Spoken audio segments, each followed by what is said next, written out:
শালার পুষে তো দাঁড়াই আছে অনেকক্ষণ ধরে, সরেও না, টাকাটা এবার দৌড় দেবে নি, ভয় লাগবে। সুযোগ রে, তো অন্ধ। এই যে আপনার 1000 টাকা দিলাম, ঠিক আছে, আর আমার কিছু বাংটিটা লাগবে তো আমি নিলাম।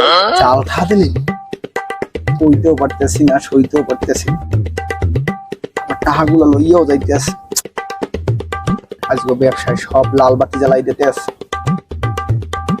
ভাই কি ভাই এদিকে আন, ভাই এদিকে আন। আজকের পর থেকে আমি নিয়াত করছি, আজকের পর থেকে আর ভিক্ষা করবো না। আমার ঠামার দেন আর আপনার টাকা আপনি লই যান ভাই। আমি তো না, তোমার ওটা দিলাম, থাড়া এরকম না আছে, এদিকে ভাই, এদিকে ভাই, আমার টাকাটা লই যায় ভাই। লোকজন ডাইকা ভাই আমার টাকাগুলো লই দিতে, আমি বলছি দোকান গেলাম নি ভাই, আমি কইছি যে আমি ভিক্ষা করবো না আজকের পর থেকে, সে আমার টাকাগুলো লই যাইতে আছে। ভাই জাল খাইলাম মনে হয় ধরা, দৌড় দি জাল টাকা ভাই।